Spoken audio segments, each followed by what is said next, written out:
ప్రాచీన శాస్త్రీయ అత్యాధునిక వైద్య విధానాలను వినూత్నంగా ఒకే గొడుగు కింద అందుబాటులోకి తీసుకొచ్చింది మెడి9 ఇంటిగ్రేటెడ్ మెడికల్ సిస్టమ్. నమస్తే, వెల్కమ్ టు తెలుగు బావుటి. ప్రస్తుతం మనతో పాటు ఉన్నారు సీనియర్ జర్నలిస్ట్ కొమ్మినేని శ్రీనివాసరావు గారు. సార్, ఇటీవల రీసెంట్గా కేసీఆర్ చేసిన వ్యాఖ్యలు ఎట్లా చూస్తారు? కృష్ణా జిల్లాల వాటా విషయంలో చంద్రబాబు నాయుడు గారు మొత్తం దోచుకుపోతుంటే రేవంత్ రెడ్డి నిమ్మకు నీరెత్తినట్టు వ్యవహరిస్తున్నారని చెప్పేసి కూడా కేసీఆర్ చెప్పినారు. తెలంగాణ పదేళ్లలో మేము దాచుకున్న నీటిని మొత్తం చంద్రబాబు నాయుడు దోచుకెళ్తున్నారన్న వ్యాఖ్యలు ఎట్లా చూస్తారు? అంటే ఇవన్నీ ఏంటంటే రాజకీయంలో ఒక భాగంగా చూడాలి తప్ప నిజంగా ఏదో ప్రమాదం జరిగిపోతుందనో లేకపోతే ప్రమాదం జరగట్లేదనో కాదు ఇక్కడ పాయింట్. ప్రమాదం ఎట్లా అంటే కృష్ణానదిలో వాటర్ ఉంటుంది కదా, అది ఓవర్ అండ్ అబోవ్ వరదలాగా వచ్చిందనుకోండి, ఇక్కడ ఆపలేరు. వరద వచ్చినప్పుడు కాలువల ద్వారా కానీ వివిధ లిఫ్టుల ద్వారా కానీ తెచ్చిపెట్టుకుని చెరువుల్లో కానీ జలాశయాలు నింపుకోవాలి. నింపుకుంటే ఏమవుతుంది, వర్షాలు లేని వేసవకాలం ప్రత్యేకించి ఆ వేసవకాలం ఉపయోగపడుతుంది. కేసీఆర్ గారు కాళేశ్వరం ప్రాజెక్టు ఇవన్నీ కట్టడం వల్ల అటువంటివి కొన్ని బాగా జరిగినాయి. మల్లన్న సాగర్లోకి వాటర్ రావటం కానీ, ఇప్పుడు మల్లన్న సాగర్ నుంచి హైదరాబాద్కి కూడా నీళ్లు ఇస్తామంటున్నారు. అయితే కాళేశ్వరం ప్రాజెక్టు దెబ్బతింటం కొంత నష్టం చేసింది. అది కేసీఆర్ ఇమేజ్ని దెబ్బతీసింది, ఓవరాల్గా తెలంగాణకు కూడా కొంత డ్యామేజ్ అయింది. ఇప్పుడు రేవంత్ రెడ్డి గారు వచ్చిన తర్వాత నిజంగా గనక ఈ వచ్చే 3 నెలలు గనక వాటర్ సరిగా అందకపోతే, పల్లెల్లో గనక ఇబ్బంది వస్తే అప్పుడు ఖచ్చితంగా అది కేసీఆర్ దాన్ని అడ్వాంటేజ్ చేసుకుంటాడు. కేవలం ప్రభుత్వ వైఫల్యం వల్లే కిందకి వెళ్ళిపోయినాయి, అందువల్ల ఈయన తీసుకోలేకపోయాడు, ఈయన ఫెయిల్ అయ్యాడని చెప్పి ప్రచారం చేయడానికి ఉపయోగపడుతుంది. కానీ నిజానికి వరద వచ్చినప్పుడు తీసుకోవటం, 2 రాష్ట్రాలు కూడా వాళ్ళకి నిర్దిష్టమైన కోటా ఉంటుంది. ఆ కోటా ప్రకారం తీసుకోవడానికి కొన్ని సిస్టమ్స్ ఉన్నాయి. సరే, రెండు రాష్ట్రాలు వాటిని ఉల్లంఘిస్తున్నాయి. ఇక్కడ ఏపీ అని కాదు, తెలంగాణ అని కాదు, ఎవరికి అవకాశం ఉన్నప్పుడల్లా వాళ్ళు తోడేసుకుంటుంటారు. లేదు, తెలంగాణ గవర్నమెంటు శ్రీశైలంలో విద్యుత్తుని ఉత్పత్తి చేస్తుంటుంది.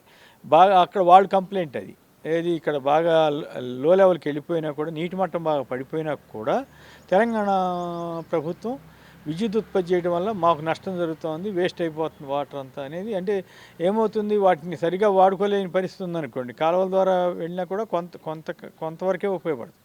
మిగతావన్నీ ఓవర్ అండ్ అబోవ్ ఏమవుతాయి, పులిచింతల మీదుగా కృష్ణానదిలో మన సముద్రంలో కలవాల్సిన పరిస్థితి వస్తుంది.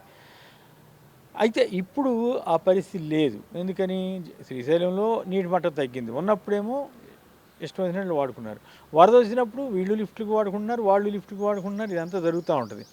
అయితే ప్రాబ్లం వచ్చినప్పుడు మాత్రం ఇది ఇష్యూ అవుతుంది. సరే, బచావ్ ట్రిబ్యునల్ ఇవన్నీ కూడా వాదోపవాదాలు, మాకు 70% షేర్ ఇవ్వాలని తెలంగాణ అడగటం, ఇవన్నీ ఏంటంటే నేను అనుకోవటం రాజకీయ క్రీడలో ఒక భాగమే.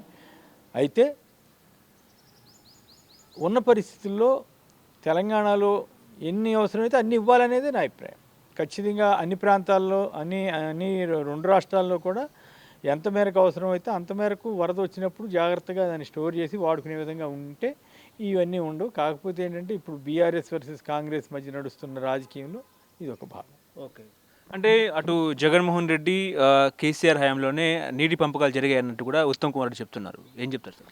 అంటే నీటి పంపకాలు జరిగాయా లేదా అనేది కాదు. అప్పట్లో ఏంటంటే యాజ్ పర్ దీని ప్రకారం ఇచ్చారు. ఏది మొత్తం 811 టీఎంసీలు అనుకుంటా కదా కృష్ణానదిలో పారేది. దాంట్లో 500 చిల్లర ఏపీకి ఇచ్చారు ఆన్ ది పాపులేషన్ బేసిస్. అట్లాగే ఇక్కడ పాపులేషన్ కాదు, ఇది మనం ఏమంటాము, అక్కడ నీటిపారుదల సాగే ప్రాంతం, పరివాహక మన పంటలు పండే ఏరియాని విస్తీర్ణాన్ని దృష్టిలో పెట్టుకుని ఇచ్చారు. ఆ రోజుల్లో కొంత తక్కువ ఉండేది ఏది గతంలో. ఆ తర్వాత రాజశేఖర రెడ్డి గారు వచ్చిన తర్వాత లిఫ్ట్ ఇరిగేషన్లు ఇవన్నీ పెట్టిన తర్వాత అది పెరిగింది.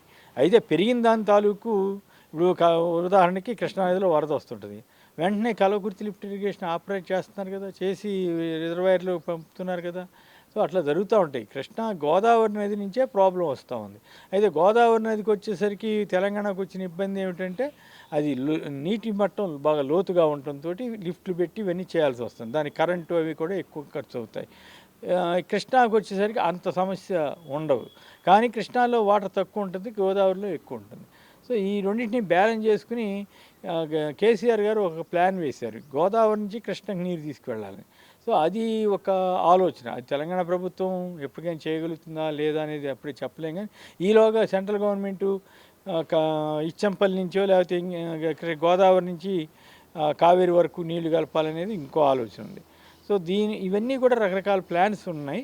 అయితే జగన్ టైంలో ప్రత్యేకించి గొడవలేం జరగలేదు. జగన్ టైంలో కూడా జరిగింది.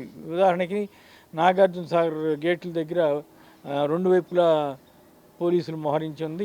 కేసీఆర్ ప్రభుత్వంలోనే కదా జరిగింది, ఎలక్షన్ టైంలో జరిగింది. అంతకుముందు చంద్రబాబు గారు అప్పుడు గొడవ జరిగింది. సో ఇవన్నీ ఏంటంటే, ఒకటి ఏ రాష్ట్రానికి ఆ రాష్ట్ర ప్రయోజనాలు కాపాడుకునే ఉద్దేశం ఒకటి, ఏ రాష్ట్రంలో ఆ రాష్ట్రంలో ప్రాంతీయ పార్టీలు ఉన్న చోట ఈ ప్రాంతీయ ప్రయోజనాలు కూడా చాలా ముఖ్యంగా వాళ్ళు ఫోకస్ చేస్తారు. అలాగే జాతీయ పార్టీలు సైతం ప్రాంతీయ పార్టీలతో పోటీ పడుతున్నాయి ఈ విషయంలో. సో అందువల్ల ఈ ప్రతి విమర్శలు ఇవన్నీ కూడా ఈ డిపెండ్స్ ఆన్ ది. ఇప్పుడు సపోజ్ వర్షాలు భారీగా పడినాయి అనుకోండి, ఎవరు అడుగుతున్నారు, ఎవరు ఎక్కువ తీసుకున్నారు, ఎవరు తక్కువ తీసుకున్నారు అనే సమస్య రాదు.